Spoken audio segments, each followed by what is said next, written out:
Hello and welcome back to 2 Minute Tuesday on my channel. Today we are going to be discussing some of the most controversial moments in VAR history in the Premier League, and we are going to be discussing why exactly they went wrong and everything that went wrong with them.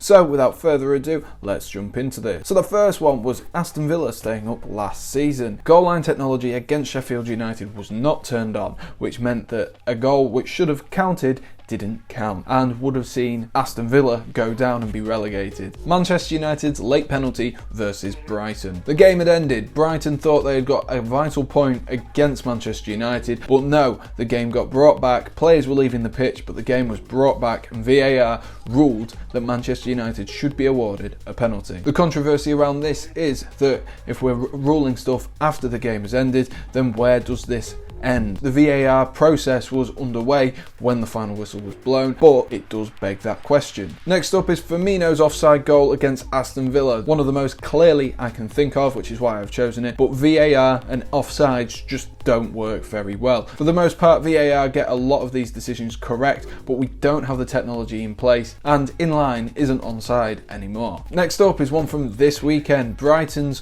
whistle confusion. Lewis Dunk goes to take a free kick early after the referee blows the whistle, scores, but he blows the whistle before the ball has gone into the back of the net. Dunk trying to take it quickly, but too quickly for Lee Mason's liking. Dunk trying to take it quickly. Poor decision here from the referee to blow the whistle in the first place, and has been bailed out by VAR, but realistically, should we be making these decisions with VAR, or should the referee have to take the punishment? Next up was Chelsea versus West Ham last season. Michail Antonio, I believe, was flagged for being offside after Thomas Souček had bagged. Michail Antonio was deemed to be offside after West Ham United had scored, as Cesar Azpilicueta had to step over him. This was very controversial at the time, as players did not know why Antonio was offside because he was on the floor. The reasoning wasn't really given, and Chelsea looked like they got away with one.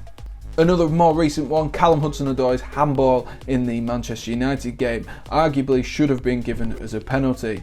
I personally don't believe that. I can say that, I'm a Chelsea fan, but I think that's because the hand has been knocked up by the Manchester United defender.